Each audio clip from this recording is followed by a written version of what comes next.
Broadcasting from the Unshackled studios in Melbourne. This is WilmsFront, brought to you by the unshackled.net. Now here's Tim Wilms.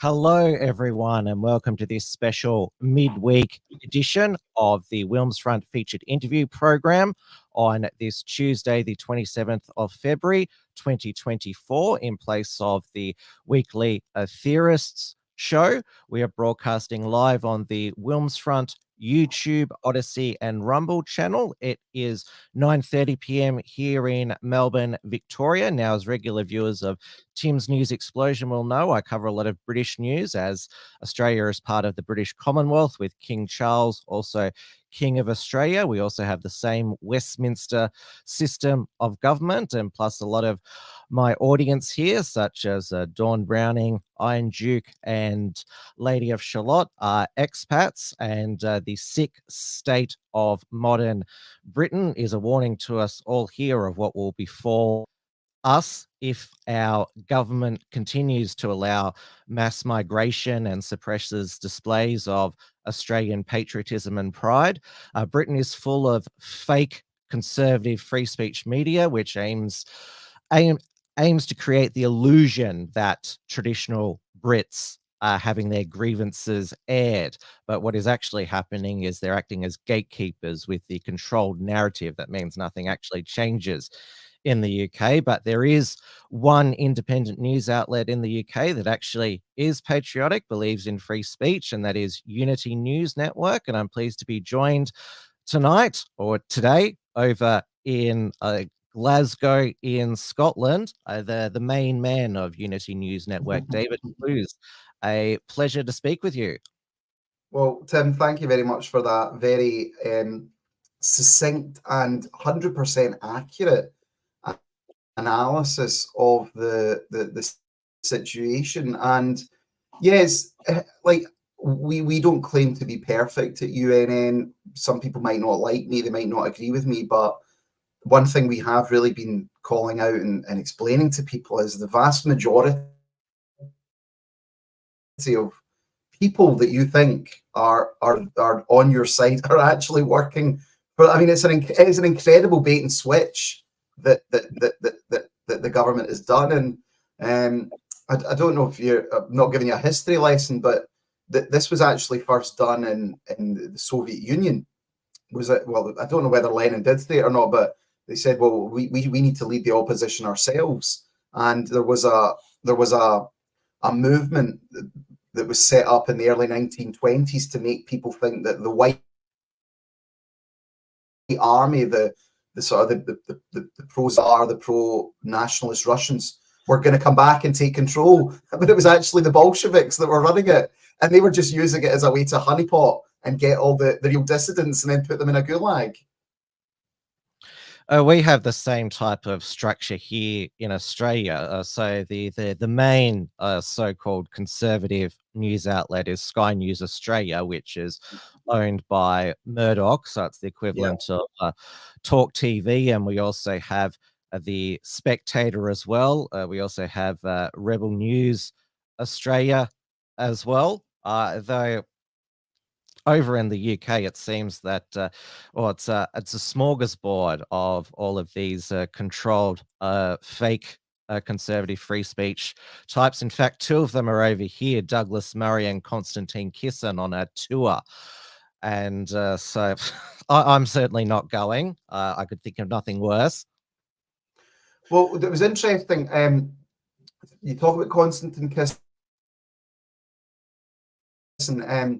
Someone did a bit of research on it. Came out that his father was a guy called Victor Kisin, and he was one of the leading oligarchs who basically helped rape Russia in the 1990s. They were stealing all the resources, etc. And now, as I said, for me, Putin is a mixed bag, but one of the things Putin did do was he stopped the naked theft that was taking place. And Konstantin Kisin's dad was one of them. And he was then kicked out of Russia for his behaviour. And now Konstantin has emerged in the UK as the leading voice against the woke mind virus. He appeared out of nowhere, basically. I remember, what was it, 2018, 2019, all of a sudden, this trigonometry a show, all of a sudden the algorithm, it appeared in my feed. And if you look at his like Wikipedia, there's nothing before like 2018. It says that he's a comedian, and so is his co-host Francis Foster. But there's no sort of biography before that suddenly appeared on the scene. No, and I think the basic thing that I say to people is if you want to know who isn't genuine, it's if you go on YouTube and they are popping up on your algorithm, then these guys aren't the real deal. You don't get on YouTube, you don't get given that boost, you don't get given that audience if you're actually challenging things and challenging the consensus. And my hope though is what happens is that these guys won't act as a gatekeeper, but rather they'll act as a gateway.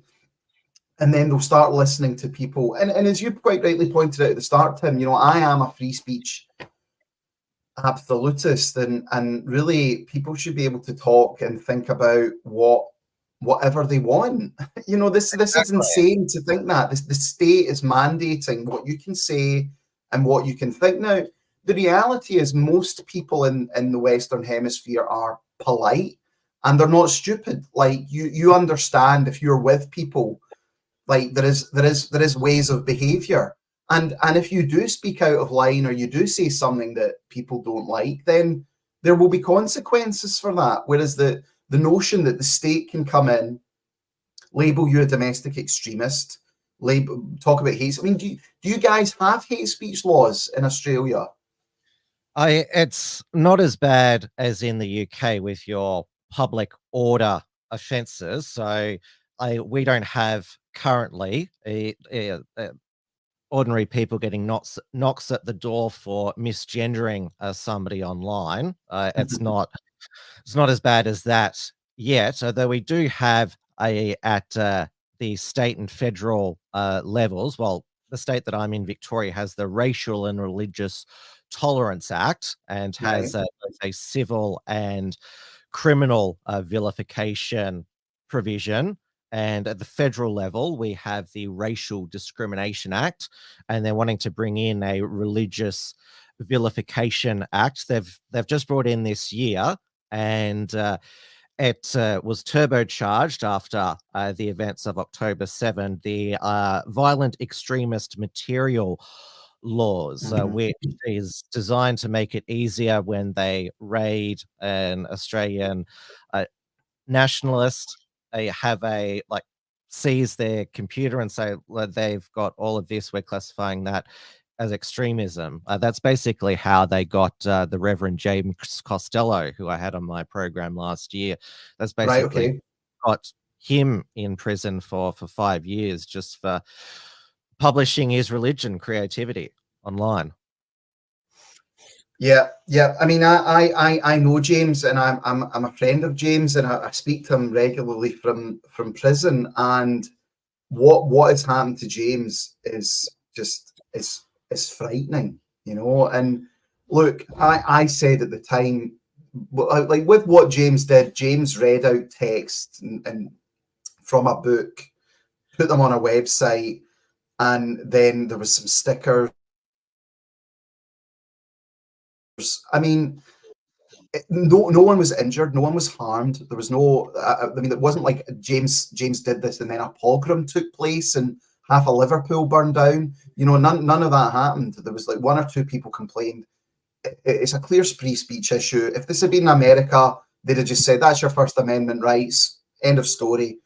Whereas James is now serving 5 years in prison for this. And it's completely insane. And then you've got the Sam Melia case as well, which, you know, the Sam Melia case is even like, and I don't like grading things in terms of bad, but I mean, Sam Melia's stuff was the most milquetoast, soft stuff you would ever see. like, you know, whites to become a minority by 2066 and stand setting up a for white people, and they've deemed that illegal. And basically what's happened in the UK is, like, the CPS is now acting like the ADL or the SPLC or like Hope Not Hate. They are crafting a case against people, padding it full of information to then go to a jury and say, well, look, this guy's a racist, this guy's a bad man, he needs to be in prison. And, you know, the problem is a jury now is going to be terrified. You're a white guy on a jury, right? And you've got maybe some ethnic minorities there. Are you going to turn around and say, well, I think this guy's not guilty? No, you're going to be terrified. You're going to have to say that this guy's guilty, or else they'll accuse you of being a racist.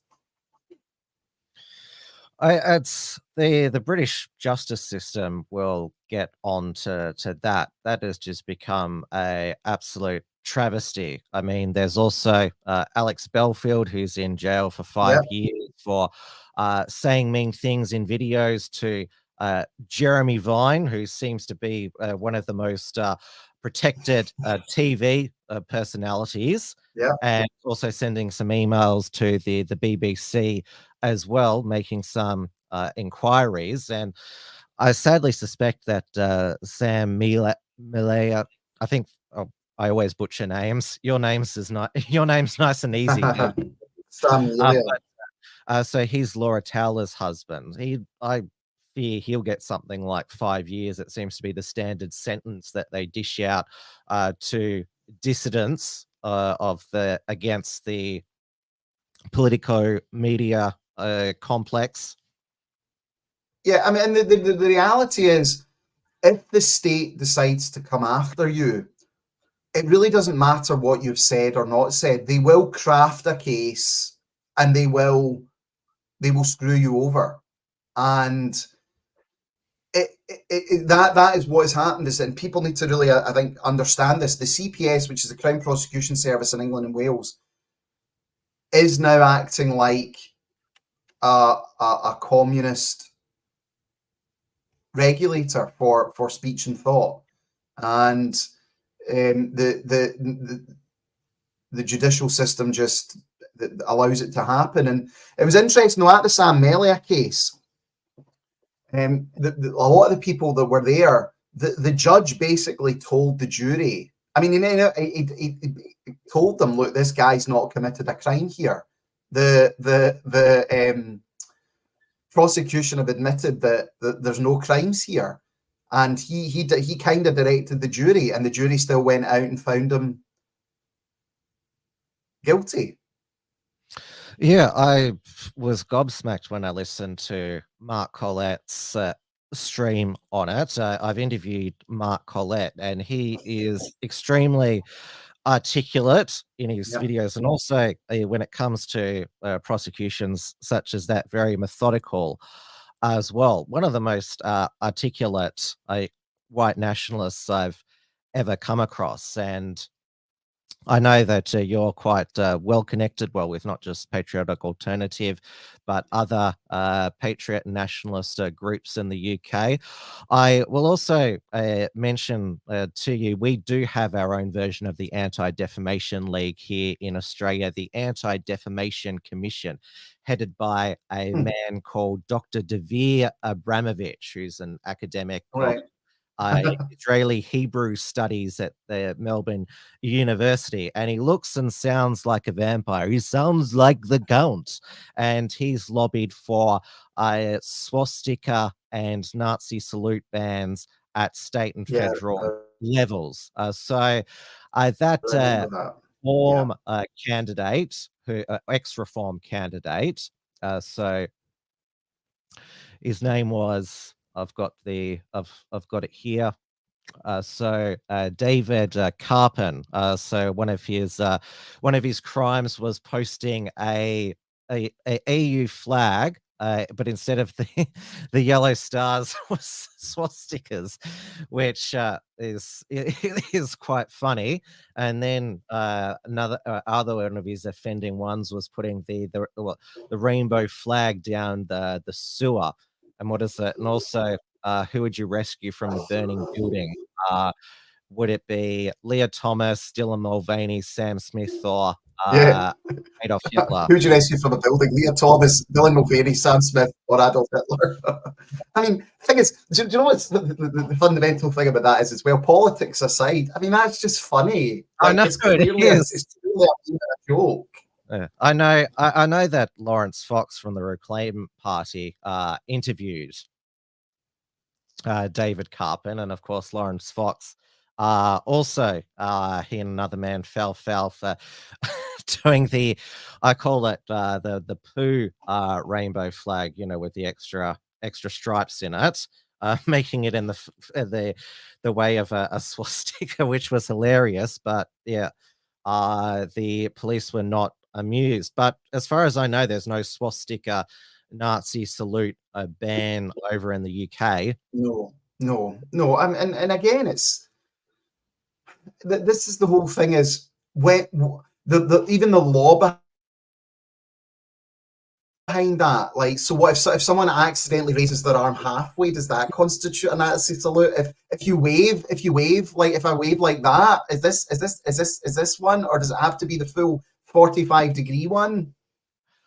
Well, it's based on a intent, and if somebody who, and it's anything that resembles a Nazi salute. So there's a member of our local National Socialist Network. So I'm not sure if you've heard of Thomas Sewell. He's probably I know who Thomas Sewell is. Yeah. Yes. So one of his friends, Jacob Hirschnett, he's the first to be charged for doing a Nazi salute after he and Thomas were found guilty and convicted of violent disorder after a confrontation with Antifa stalkers in one of our national parks, the Cathedral Ranges.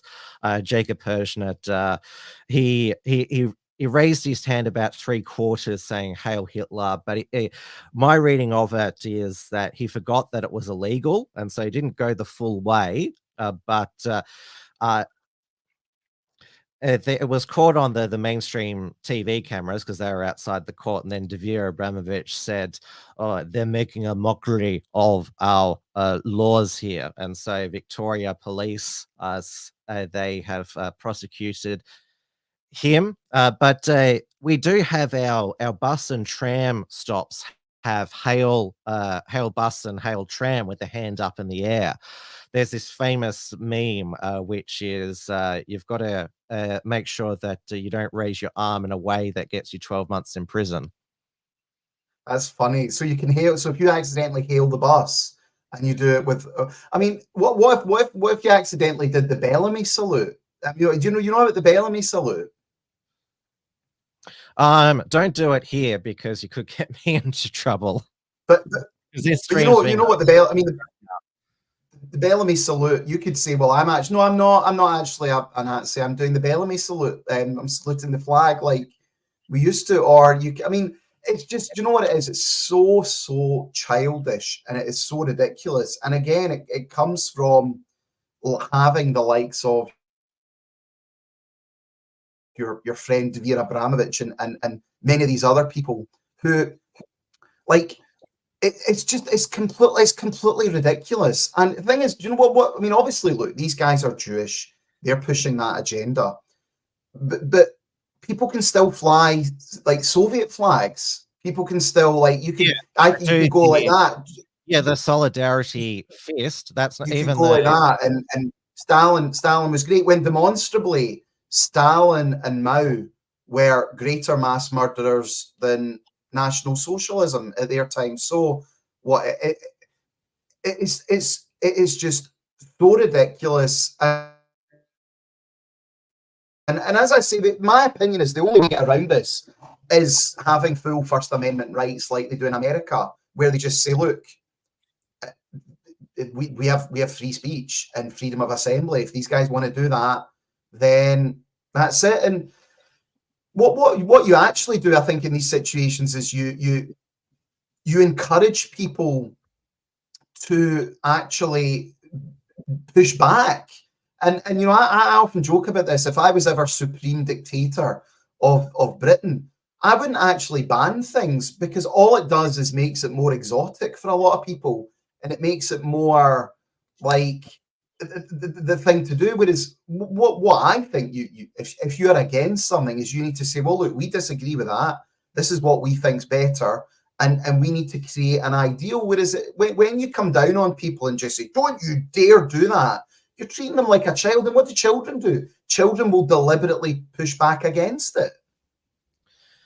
And the Davir Abramovich, he has also gone after teenagers in school who've either done the salute or drawn a swastika, just like being naughty, rebellious teenagers. I'll actually show you and some of your followers who have joined us on the stream what Davir Abramovich looks like. So I'll zoom in a bit here.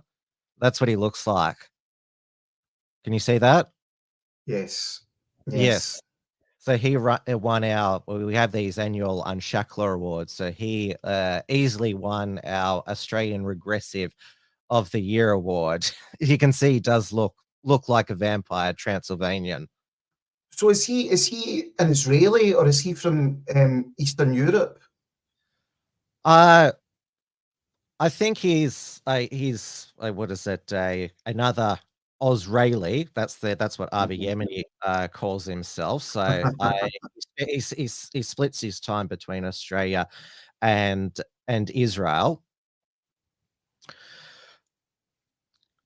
So as they tend to do it, it's been quite good, because I've seen a lot of pushback against Avi Yemeni, which has been fantastic. I know I talked to the guys. I don't know if you know them, Rise Melbourne. They were one of the anti-lockdown. Yes, I know of the Twitter X account, and I know that they have been critical of the Zionist or coercion or basically control directing the establishment right here in Australia. Yeah, and that's the thing that people need to fully understand, is that the likes of Avi Yemeni, Ezra Levant, Rebel News, etc., these people will tell you they're on their side. They'll tell you they're fully with you. They fully believe in free speech. But then since October the 7th, it really it's been masked off.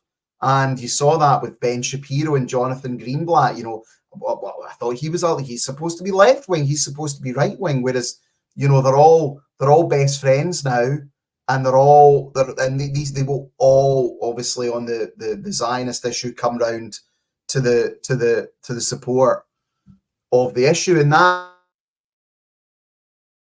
that's been a real wake-up call, I think, for a lot of people, even on the like freedom side. You know, maybe people who wouldn't call themselves necessarily nationalists. Like I think that has been good, because you had the obviously COVID and the lockdowns, and this big freedom movement grew up, and these people weren't maybe nationalists. You know, they were maybe kind of right. They were probably quite right wing, maybe pro liberty, freedom. But since October the 7th, they've seen that so many of these people are just frauds. Like, they claimed to be free speech people, and they claimed to be immune to propaganda, and they've just turned out to be liars and charlatans. Yeah, I mentioned on my News Explosion last night that basically the centre-right conservatives, they've lost their mind like they did after 9/11, supporting neoconservatism, or any war in the Middle East, and also supporting oppressive national security, anti-free speech laws, and Douglas Murray is the example of one who's completely lost his mind. I'll bring this up again. Yeah. The launching the Emergency Coalition Against Hate. Now, something that has emergency in it and claims to be against hate, I mean, by definition, it's anti-freedom, and they're wanting to put together a database of alleged anti-Semites to blacklist them from employment. Another thing here in Australia is that the Jewish community is pushing for an anti-doxing law because a WhatsApp group of 600 Jewish Australians was published. Many of them weren't active in these chats. It was billed as a Stop Anti-Semitism chat.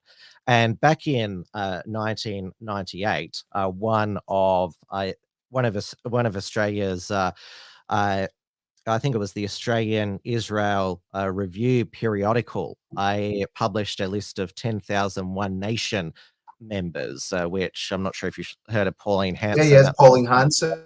Her first incarnation, 10,000 members' names and the suburbs. And prominent Jewish leftist in Australia, Mark Liebler, said that this was fine because fighting racism. Mark Liebler,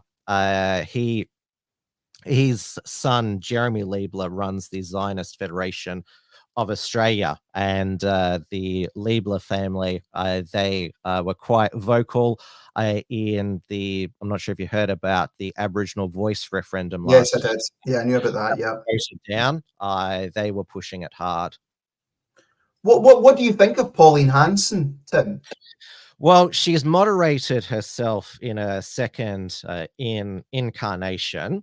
So she is not a white nationalist. So she said when she relaunched her political career, after 18 years in the wilderness, she won election to the Senate in 2016. You said you don't have to be white to be in One Nation. And also they have cozied up to people such as Avi Yemeni, so they don't get the anti-Semitism angle. But both of their federal senators, Pauline Hanson and Malcolm Roberts, were excellent during COVID against the vax mandates and the lockdowns. And also Malcolm Roberts, he is particularly good against globalism, the World Economic Forum, the WHO pandemic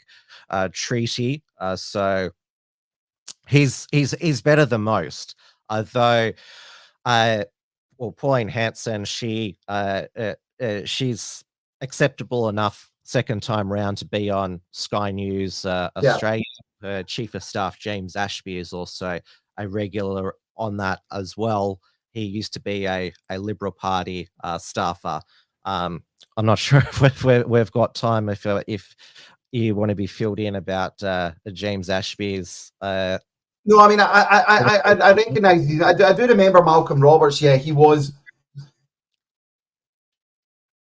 good on COVID, and this is the problem that people have. Is I think a lot of these people really know what is going on, but they maybe think, well, we'll do a deal. At least I can get my voice out.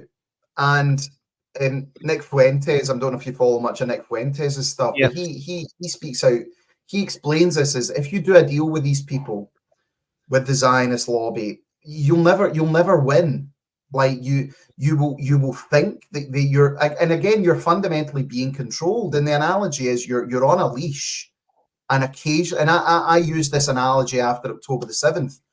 All they did was let those leads that extend out with a dog. They just push the button and it lets them run off, and all of a sudden they think they're breaking free, but they'll pull that button just whenever it's required, or they'll pull them back on, and they'll stick the muzzle on them. And you know, you can see this with the anti-Islam stuff in Britain. Now, look, I'm a Christian. I'm not a Muslim. I'm not a supporter of Islam, but it is blatant for everyone to see that in mainstream discourse, you can really, I'm not saying you can say what you want, but it's kind of open season. If you said the same things about Muslims that people, if you said the same things about Jews that people are saying about Muslims, your arse wouldn't hit the floor, right? The cops would be at your door, or your career would be completely finished. Whereas the likes of Douglas Murray, Suella Braverman, etc., they are allowed to, you know, Islamism, and the Islamists are in charge now. And it's people like, and it is difficult for people because people in this country are angry about mass migration. But then, as I point out to people, and people don't want to realize this, all these guys are doing is they're arguing that, well, it's mass immigration's fine, it's just this one part of it. And I'm like, well, no. Islam, like they talk about Islam coming to Britain. No, Islam didn't come to Britain. Pakistanis, Bangladeshis, Syrians came to Britain. Their religion is Islam, and they brought it with us. So the problem is not a multicultural society. The problem stems from it being a multiracial society. And I don't argue that from. I mean, I don't. And I'm not saying this to sort of, but like I don't argue that from a nationalist point of view. I just see that as a straight up fact. People are different. They come from different cultures. They come from different races, different backgrounds, shared histories. Therefore, they will bring different things with them. I mean, the thing is, everybody knows this. This isn't radical. It's just in this communist cultural Bolshevik world that we live in. You're not allowed to talk about that. Though Tommy Robinson, he's still persona non grata. I mean, Liz Truss, she's been condemned for not pulling Steve Bannon up by calling Tommy Robinson a hero for calling out the Rochdale grooming gangs. And of course, Nigel Farage, he blew up UKIP. I mean, it's still going. Yeah. But left and formed the Brexit Party, which is now the Reform Party. And obviously Richard Tice, he doesn't want colourful people who obviously Tommy Robinson is. So there's, if you're not sort of having this sort of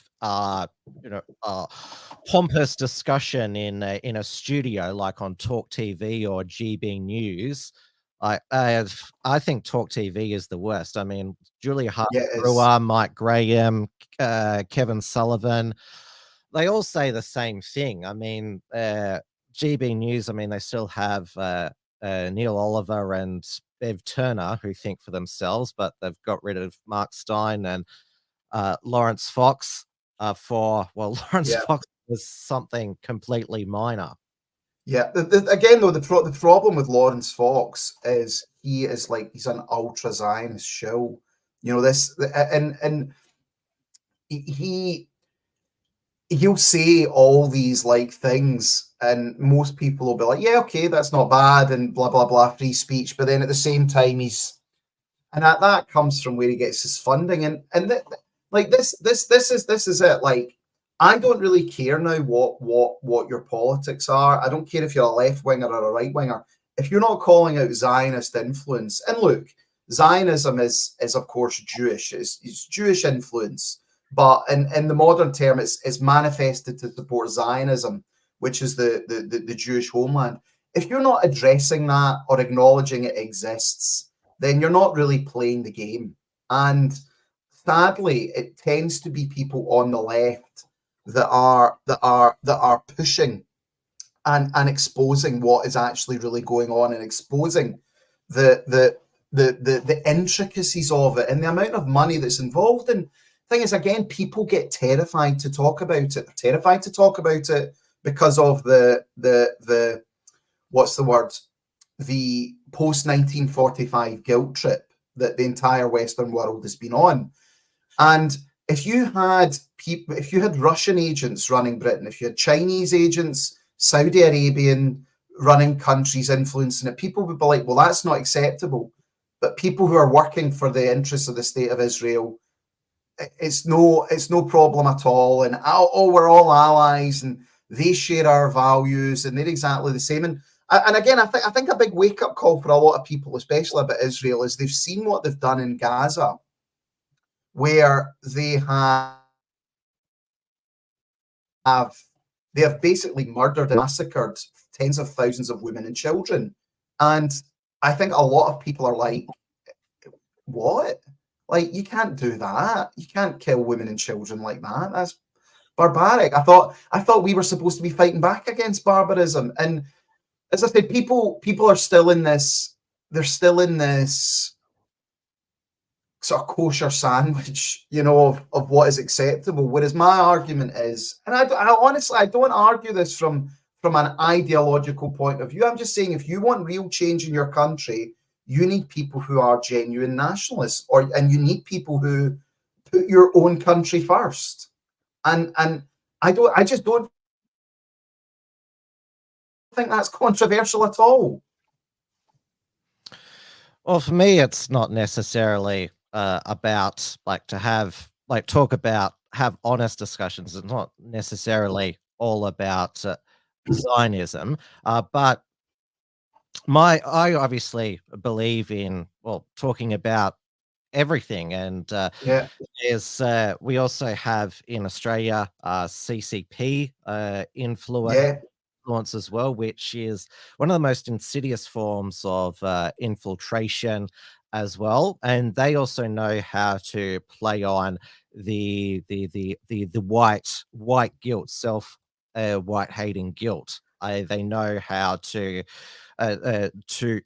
basically exploit the divisions in a country, and also they also talk about historical grievances, the century of humiliation. Look what you did to us. Look what also you're doing to all these other countries. And I think that is a good point, Tim. And it is something I also say is that if I had one critique of the wider nationalist movement, it is overwhelmingly focused on the Jewish lobby, which, look, as we know, is the top player. But you're right. I mean, there is a CCP influence. It does exist here as well. There is also a big Arab influence, and the Muslim influence, especially in Britain, is far more in your face, because you go to Bradford, you go to Rochdale, you go to Birmingham, it's just wall-to-wall mosques. It's churches have been turned. It is much more visual and visceral for people. And again, I just point out that the mentality is so different. Like, that as you point out, we sort of North Europeans, we weren't brought up with that victim mentality, with that, we've been oppressed our entire lives. Everyone's trying, we conquered and established Australia. Australia was nothing, and Britons and Europeans made it what it was, just like we did with Canada and America as well. And it's another wider debate. It is interesting because I see a lot of people, they look now at the British Empire and think we should I wish we didn't have the British Empire, because look at what's happened to us. We've now been taken over by the very people we conquered, and everyone, all these people say that. And you can call it the fact that India, Pakistan, Bangladesh, they were part of the British Empire, and so some of them can argue, look, we're British as well, so we should have the right to go back to go to Britain as well. And obviously, at the moment, Britain has it's the Conservative Party selected by default Rishi Sunak as Prime Minister, even though he was born in the UK. His parents migrated from India. He's married an Indian heiress. The joke that I make that if the UK goes bankrupt, he'll still have one reliable source of funds. Very true. No, it is. I think what people need to try and get their heads around is, and I'm starting to see more as, I'm not a fan of the European Union, but I do see myself as a European. If you and I went to Africa, say we both landed in the Congo, and we said to people, where do we come from? They wouldn't be able to tell that you came from Australia. They wouldn't be able to tell that I came from Scotland. but they would be able to tell that you came from Europe, you know, and that's where, you know, I am very much opposed to any sort of inter-European wars. You know, I think we are obviously becoming like white Europeans are what? Are we 8% now of the global population? Maybe a bit more, 10%? I wouldn't be able to give you a concrete answer off the top of my head. India has surpassed China as they're the world's most populous nation. We're currently run by the Labour Party here in Australia. Anthony Albanese is our prime minister, but there's a bipartisan, or it's clearly geopolitical, a policy of switching towards accepting mass migration from India and having strong relations with India because, well, they are a democracy. I'm going to call someone. Evelina, I'm going to call someone. Sorry. It's all right. Could you close that door? That's the reason why you were late. New dad duties. Yes, no, very busy just now. So there's always lots of different things needing to be done just now. Dawn Browning at the beginning said, "It doesn't take that long to change a flipping nappy." Yeah. Very, very true. Very, very true. No, it's and it is one of these things. It's obviously, you know, you had that European century, well, 1800 to probably, well, European 150 years, and now you've had that this next 75 years, and like I see now as well naked discrimination and hatred of white people, where that is institutionalized, it is accepted. You know, you see it in America, white people are beaten, they're shot, and that's just not even an issue. And I don't think that's fair. I don't think it's cricket. Oh, don't also the Scots haven't they can claim historical oppression? I mean, after all, isn't that what the Scottish National Party is about? It's about breaking free of the Anglo-English influence. Yet, same with Sinn Féin in Ireland. Except we want to be break free of the English, but we want to be part of the EU and just let in the whole rest of the world. I mean, I've always been opposed to the SNP. I've always been opposed to Sinn Féin. I completely disagree with them in their politics. And yeah, I mean, it's garbage. You know, this grievance of the Union for Scotland. I mean, I'm not as solid a unionist as I used to be, but fundamentally, the British Empire was the best thing that ever happened to Scots. You know, it was Scots that made up a great deal of the British Army. Many of the inventions of the modern world were all Scots, and they did everything. And the SNP and Sinn Féin are fundamentally, they are complete open borders parties. And you know, you look at the Republic of Ireland, the demographic shifts that are taken there. You know, for years it was Ireland for the Irish, and Irish are you know, kick them out. And now you've just, Ireland's just full of Ukrainians. It's full of Africans, and I mean the Republic of Ireland is just, all these small countries are just a complete basket case.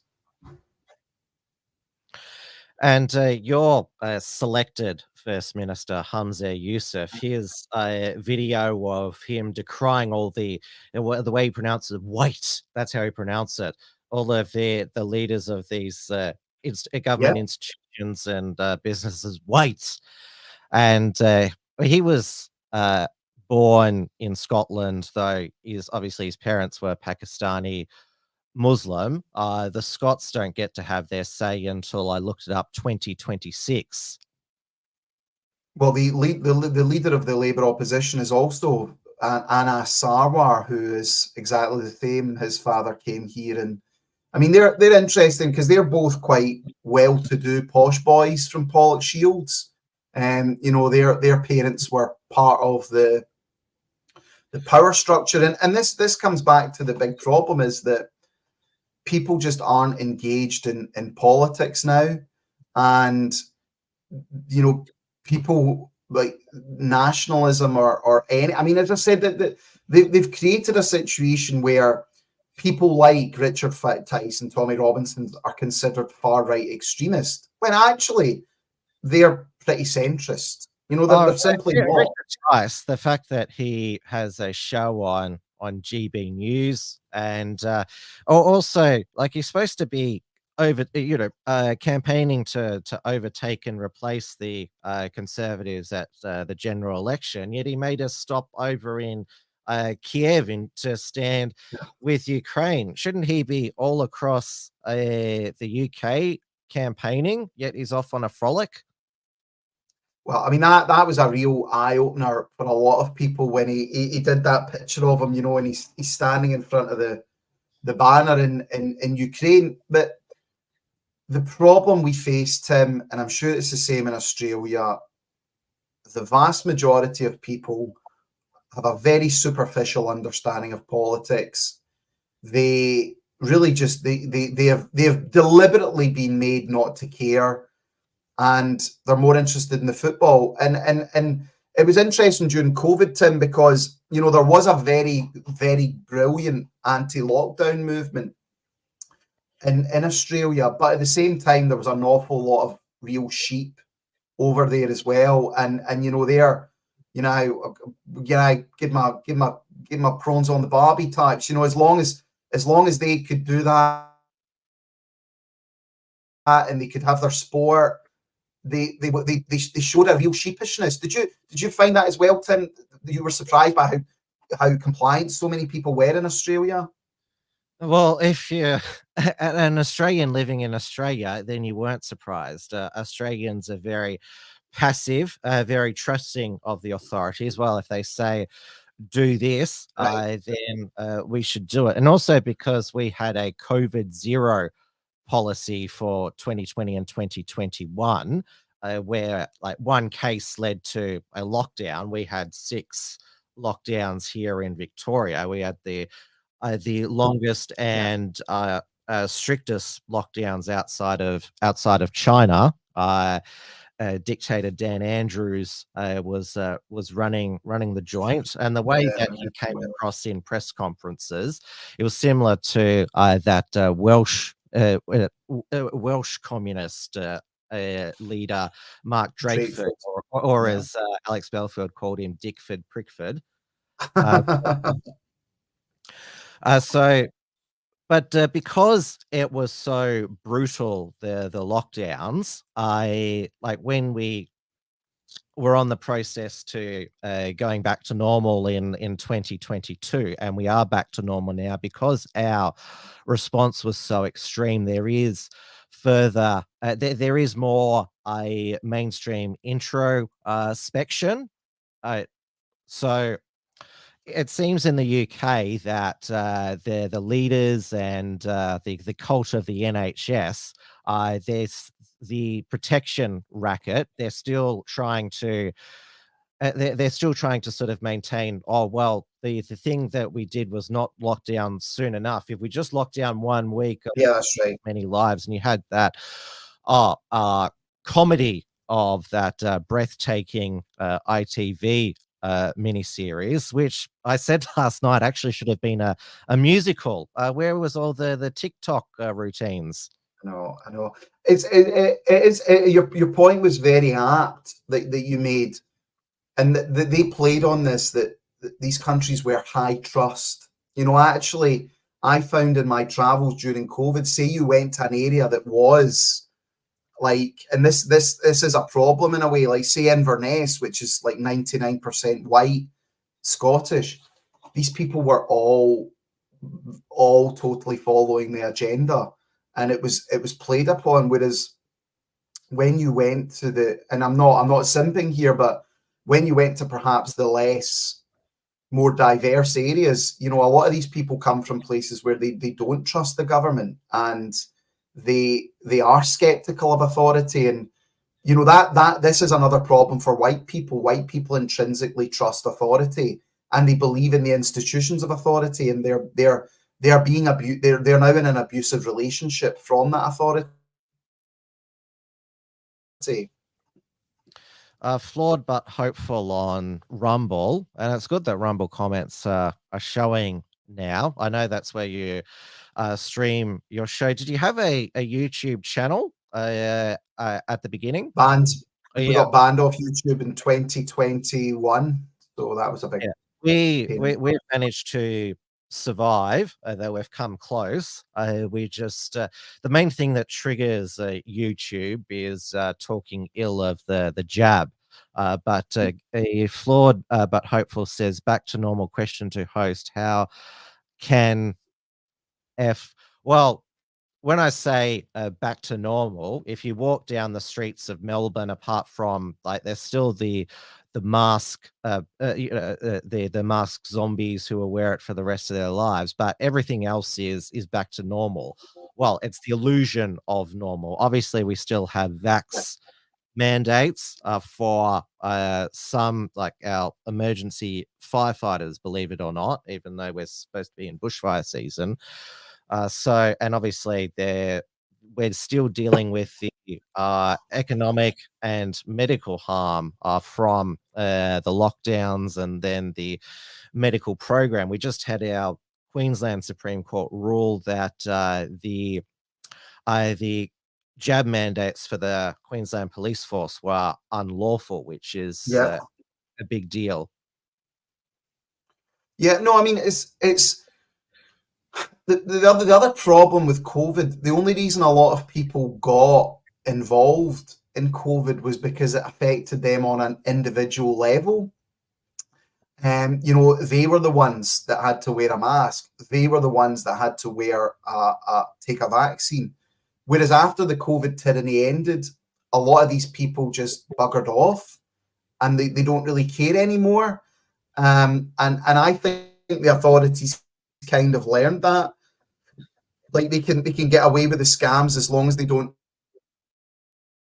overly personalize it. And that is the problem, that people are so individualized and narcissistic, and the government knows that. Because obviously the thing they fear the most is collectivization, or people working together. Whereas you know, I thought you'd have had much more people speaking out against what we're doing in Ukraine, because you know we're like could lead to a World War III. Whereas people were just like, well, doesn't I can still go to the pub, I can still go out for my dinner, I can travel now. Well, what does a war? And that is a big problem we have, is that ruthless sort of individualism that's been instilled in people across the Anglosphere or the Western world, and that all that matters is them and how they perceive things to be. Well, they don't see a personalized debt credit card charge for aid to Ukraine. This is the insidious thing about government debt. It doesn't show up on you don't get issued a personal debt statement. Well, the government's what you owe other people that the government has borrowed on your behalf. And the Uniparty in the UK, Labour and the Conservatives both stand with Ukraine. And it's Rishi Sunak, has he been at that meeting with Macron where he's even talked about ground troops in Ukraine? Yeah, I mean, fine. I mean, well, I mean, how many troops do we even have? You know, I think a lot of this is just so much bluster. Like, it's so annoying and infuriating, but I think they're just saying it now to save face, because like it was like this international coalition to stop the Houthis. They've achieved absolutely nothing, because we've given most of our weaponry to Ukraine, and we don't have armed forces anymore.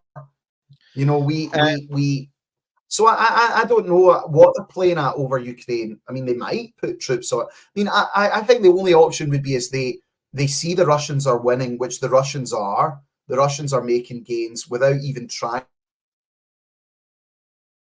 to make gains. the Ukrainian army is falling apart. I just wonder if that there is the thought that Kiev will fall. They would be so panicked that they would put troops on the ground.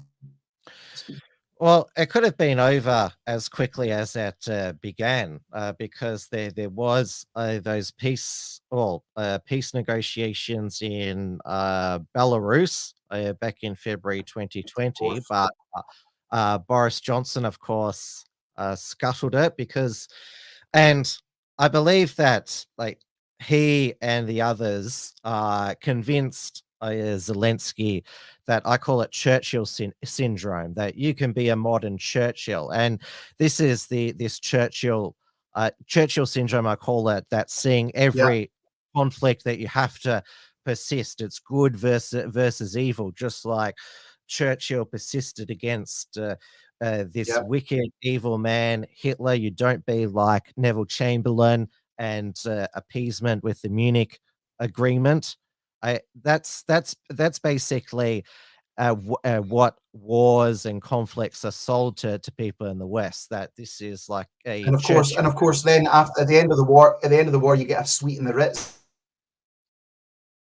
for the rest of your life, completely complimentary, which Churchill, of course, got paid for by rich donors, and Boris Johnson has certainly been exceptionally well remunerated for what he's done in Ukraine. And he's got a 4 million mansion, multi-millionaire.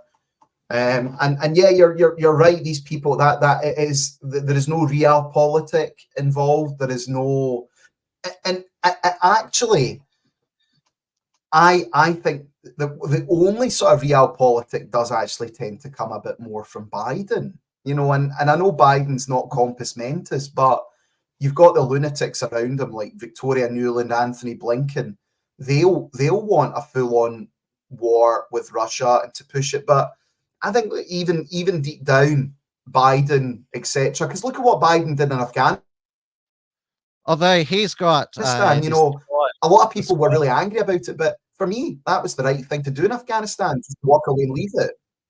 He's got the squad and the new radical left who are outraged what he's funding in Israel and Gaza, and of course he's up for re-election. And well, Michigan, the swing state where there's a large Muslim population, they might not turn up to vote for him. Like he's facing a turnout crisis, getting the youth out excited to vote for him. So that's why. And I also think that Western leaders, they really underestimated the backlash to Israel's war. We have pro-Palestine rallies in our big cities, Sydney and Melbourne, where most of the Muslims and Arabs live. And obviously they have the far left socialists marching with them as well. And so that was sort of, I think, something that they weren't expecting. Yeah. I mean, it is. This is the other thing is as well, that the biggest sort of threat to Zionist power just now is from the left. It's not from the right. I mean, the right wing, whether we like it or not, it doesn't exist in power. And what I think is the risk is you've got Trump saying that we'll pull back on Ukraine. We don't want a war with Ukraine. But if Trump comes in, the right wing Zionist Jews will want a war with Iran, because that's what, again, with the Biden administration, you've got left wing Zionists running the show. When the Trump administration, you've got right wing Zionists. And I'm more worried. Obviously,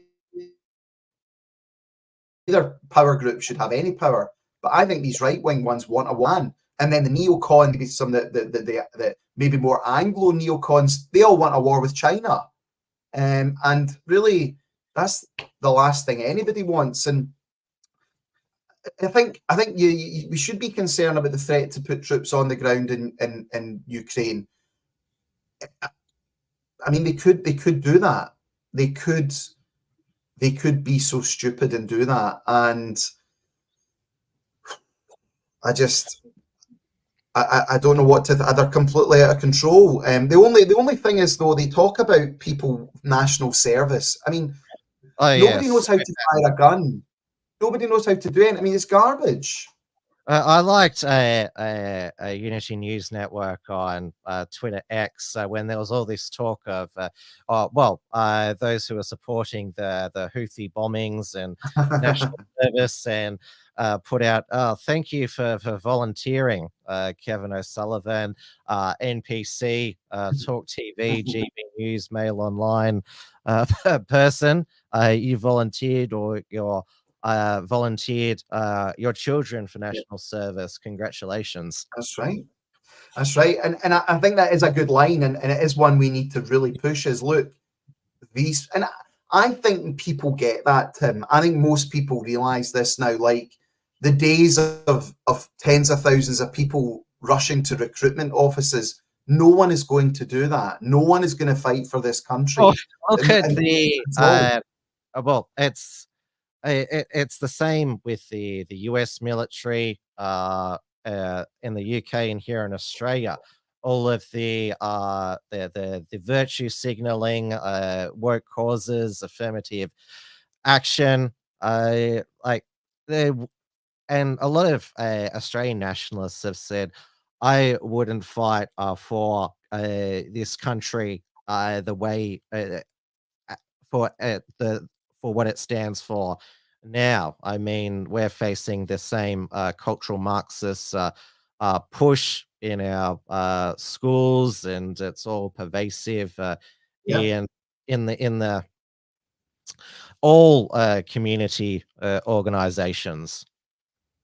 Yeah, I mean they've totally ballsed it up. Like they've alienated the only people that would have gone out and fought for the country. Now, if this was 7 or 8 years ago, I would have been like, right, yeah, I'll fight for it. I'll die for my country. I'll fight for it. Whereas I'm like, no fucking way. Now maybe I was stupid all those years ago.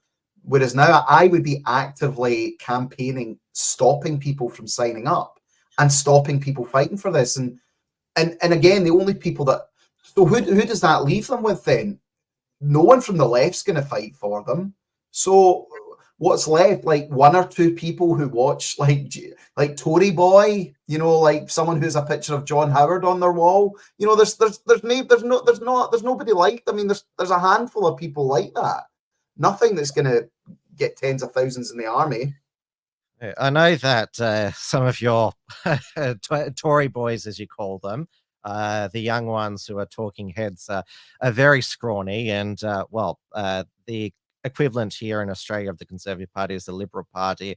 A lot of their young lads are very scrawny, and so sort of when you hear some of them talk about, they always talk about this as a battle of civilizations, and this is what the studio boys, Constantine Kissin and Douglas Murray. Although Douglas Murray did cosplay as a war correspondent with his press flap jacket. But Studio Boys was actually a term coined by Katie Hopkins to describe people who just sit back in their studio and go, It's very accurate. Be pompous. Another pompous one is Brendan O'Neill over at Spiked. I mean, I have never seen him on the street. He's also been invited to Australia numerous times over the years, and he always talks about the safe issues, like the trans issue, where trans women are not women. Oh wow, stunning and brave. That's such a huge statement that you've made. Well, you're so courageous. Yeah, no, I mean it is pure comfort zone stuff, and I, as you picked up on, I love attacking these people because their position is utterly hypocritical. It was like, remember there was the whole defend the cenotaph thing. Like Douglas Murray put out a tweet saying an Islamist mob is ready to come and tear down the cenotaph. He was in Tel Aviv. He was in some gay bar in Tel Aviv. Andrew Neil is another arrogant twat. Yeah, Do they have to? I mean, he's a pretty big guy, so I'm not sure how far he can if he can leave a studio. But this is the thing about all of these supposed centre-right personalities. The UK media, it's all one big club, It and is. obviously, a Talk TV's former star Piers Morgan was basically the figurehead of that club. I mean, the fact that they were all like, "Oh, poor Holly Willoughby," she was fearing for her life because of Mhm. the stalker who was so fat that he couldn't fit out his front door. I Right. mean, that was laughable. Like, I thought, what he's Well, eaten all those pizzas and now he's planning to eat her. that's the that's with some pineapple on top. That's the big one. The big one today is safety fears of MPs. These people are just so pathetic. I mean, you'll know this. I'm on the internet. I get a lot of stick. I'm sure you do as well. It's a big boys' game. If you're putting yourself out there and you're giving it out, you're going to take it back.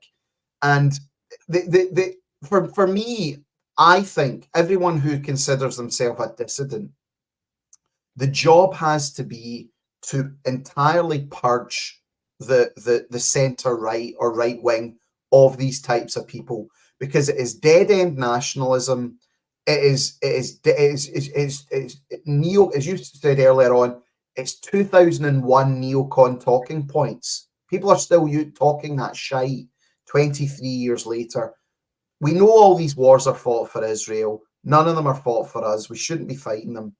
And we need people who are either genuine nationalists or people who are genuine conservatives, Christians, etc., who are disgusted with what's going on, and they're prepared to completely transform these institutions and take them over. Because if that doesn't happen, nothing's ever going to change. Richard Tice isn't going to change anything. Lawrence Fox isn't going to change anything. Tommy Robinson isn't going to change anything. Talk TV, these guys aren't changing a thing. Now, I'm not saying I'm going to change it, right? People might say, well, what are you doing? But at least I know that if genuine people got in, people that do talk about what is going on, something might happen. And actually talk about real radical action. Like the Alternative for Deutschland, they're now talking about a repatriation of foreigners who have caused civil unrest in Germany. I mean, as Reform hasn't talked about that. I mean, yeah, Nigel Farage. it's interesting. I saw you interviewed Martin Sellner, didn't you, No, that recently? was my a former Trad Tasman talk host, Due de Boer.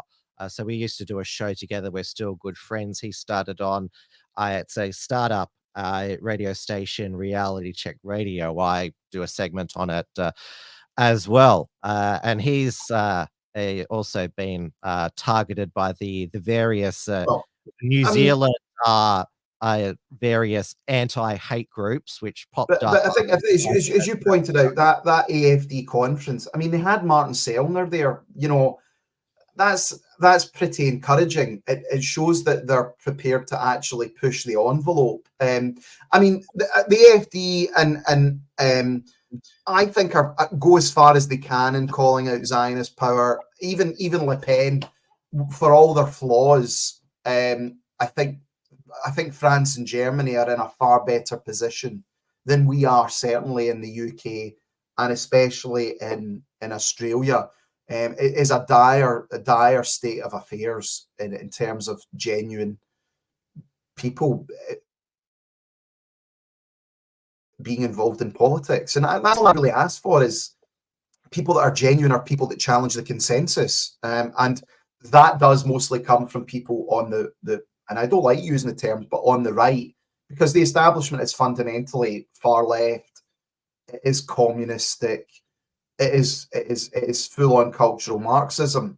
So whilst the likes of, say, a Jeremy Corbyn figure would send a jolt to the system because of his anti-Zionism, he wouldn't be the answer because he still agrees with the rest of the cultural Marxist stuff. But so it is only going to come from our side.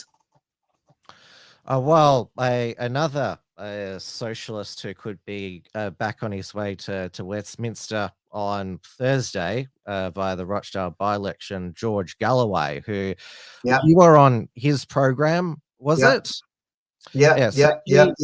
He's a socialist who I do respect, because he doesn't go with what is the current leftists' popular views. I mean, he has been consistent in his views since he began as an MP in 1990, and he should always be remembered as one of the MPs who helped take down Robert Maxwell, brought down his empire. And then, of course, there was his mysterious death when he fell off his yacht and all the crewmen disappeared, and obviously the father of Ghislaine Maxwell. So he performed that public service back in 1990, so he will be remembered for it. I would certainly say he's the MP that Rochdale probably deserves. So Steve Bannon calling the Workers' Party of Britain a radical Islamist jihadist party. I mean, why wasn't that called out by Liz Truss? No, I know exactly. It's interesting because when I did that broadcast with George Galloway, says, George, you know, when I was growing up, I absolutely hated you. I mean, I hated George Galloway. But like where we are now, I agree. I think a George Galloway victory would be excellent in Rochdale, simply because it is a jolt to the system, and the system doesn't like to be jolted. And the problem we have is a lot of people, and I understand the point of view, like someone was saying, obviously he was a big Mandela supporter, a big ANC supporter. You know, he's not, I do not share George Galloway's politics on many things. However, the number one issue really is the military industrial complex and this global hegemony. And if anything is my opinion is we should support any attacks on that. You know, if you're in a war or you're in a battle and you're fighting against your opponents are directly in front of you, and then all of a sudden cavalry arrives from another side and starts attacking them, like should you not be happy about that? Should you not be able to just say, well, look, there's an extra front being opened up? I mean, I'm not saying we need to become best pals with these people. Yeah. I'm not saying we need to jump into bed, but if there's a world war or etc., that's something that should be avoided. And like the Workers' Party, I mean, they're actually all very nice people, and I think they understand. They get the bigger picture, and I just think that sometimes, and that you know, some might say it's purity spiraling. Sometimes we just need to see the bigger picture. That's the way I look at it. Well, the late John Pilger, he was of a similar ilk as Galloway. I mean, he didn't go with the current because the current left wing narrative. There's so many contradictions with it. Of course, I haven't got time to go into it, but Pilger was always consistent. I certainly didn't agree with a lot of his views, particularly his black armband view of Australian history, his relation with the Aboriginal people. But like Galloway, he was against the military industrial complex. He also another coalition from across the divide was the Free Julian Assange, because the British government has been doing the dirty work of the US deep state to keep him there. Yeah, and I think you're right there. It's who is the bigger threat to you and your family just now? Is it George Galloway, or is it Anthony Blinken and Victoria Nuland or Keir Starmer?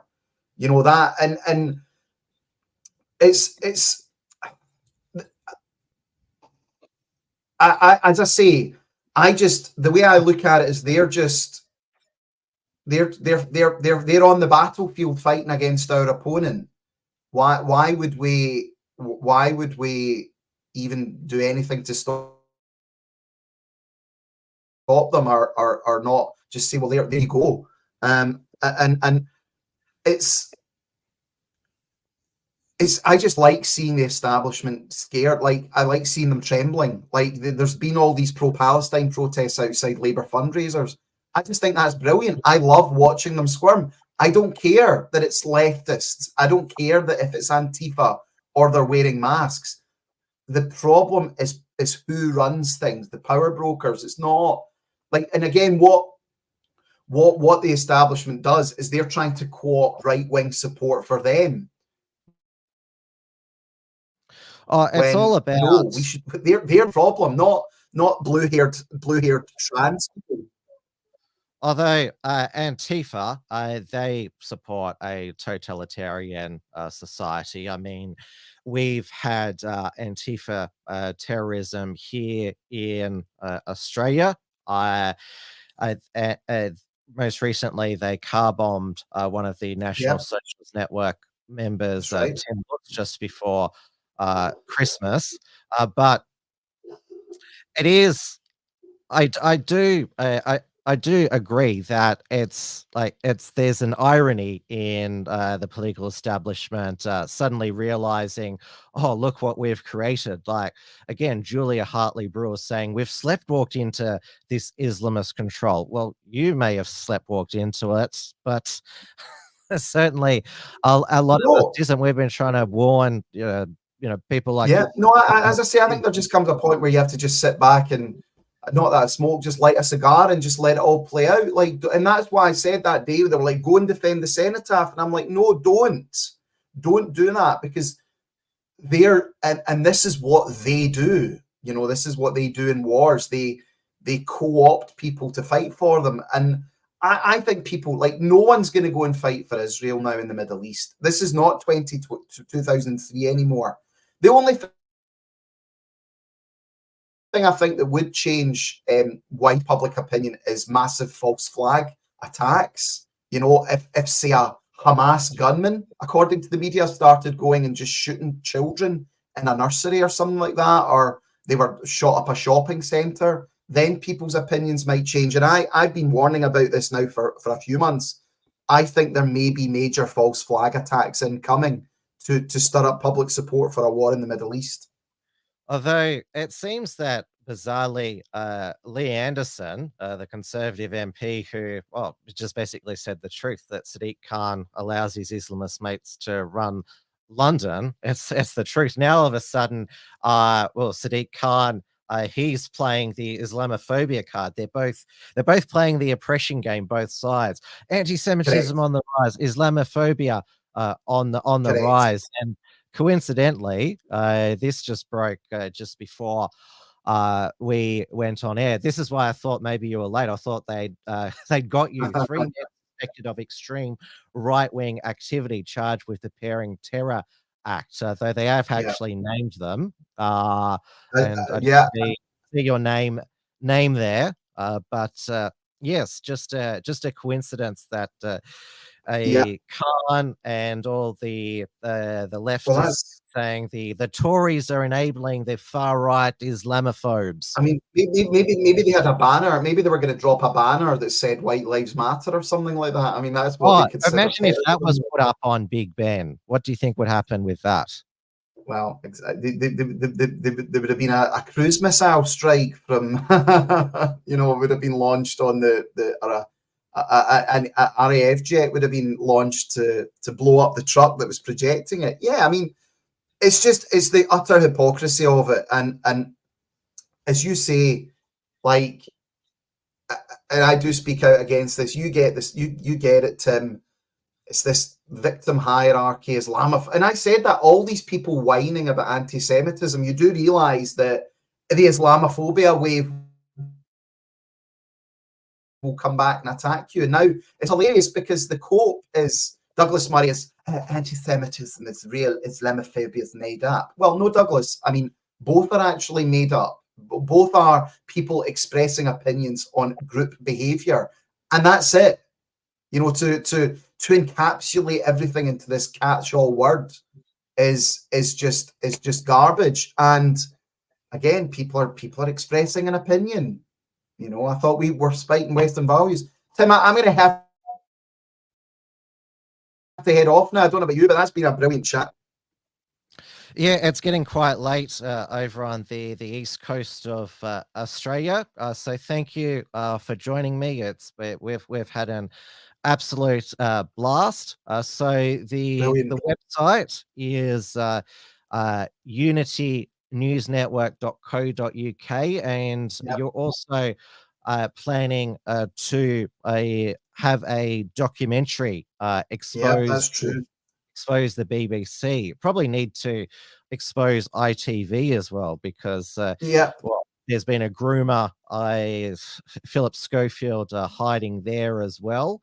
But well, the BBC, that's where Jimmy Savile was protected, and then you had another creep in Hugh Edwards, and then you just have the regular awful people like Gary Lineker and Jeremy Vine, who, if you offend Jeremy Vine, you get 5 years in prison, even though he stalks motorists with his it's a helmet joke. cam. I mean, that the Belfield sense was a joke. Mm. Yeah, but I mean, I think the thing for me though about the BBC is the fact that people are mandated to pay for it. You know, at the end of the day, with ITV and Sky, you know, you can turn them off, but you can only watch them if you pay for the BBC, and that's where you know, it is a totalitarian state broadcaster pushing far left cultural Marxism, and it has to be brought down a peg or two. It's as simple as that. It's also anti-white as well, openly discriminating Yes. against white. And now ABC in Australia is pretty similar. Though we'll definitely keep in touch, David, because there's the London mayoral election in May, and you'll get the general election at the end of the year. So there's a lot happening. Brilliant. Thank you, Tim. Enjoy the rest of your evening. Okay, good night. Thank you, David. Take care, and it's all the best with a new fatherhood. It's obviously appreciate that. Cheers, mate. Bye-bye. See you. All right, everybody. That's the end of this special edition of WilmsFront. So I will be back next Monday on Tim's News Explosion, 9 p.m. Melbourne time on the WilmsFront channel. So if you're watching for the first time on YouTube, Rumble, or Odyssey, make sure you subscribe, click the bell to allow for notifications, and also give a thumbs up and comment below, because that always helps with the algorithms. And you can find us for those who are new viewers, you can find us at our website, theunshackled.net, and also support us via theunshackled.net/membership, because like Unity News Network, we rely on the support of our viewers, readers, and listeners. And we also have a new Substack now. So the Unshackled, unshackled.net/Substack.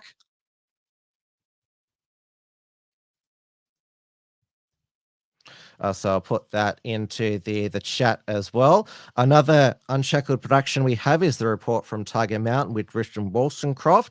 So there'll be new reports published. So they will be published on the report from Tiger Mountain Facebook, and also they are on our Substack as well. So thank you, everybody, from both the Unshackled and Unity News Network family. So there'll be no WilmsFront this Sunday, so I'll see you next for Tim's News Explosion, 9 p.m. Melbourne time on the WilmsFront channels.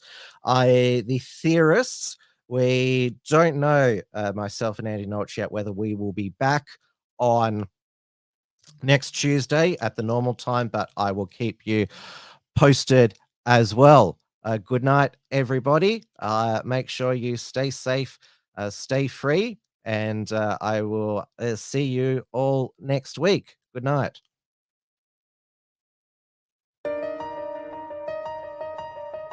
Thanks for tuning in to WilmsFront. Visit timwilms.com to view the archive of episodes.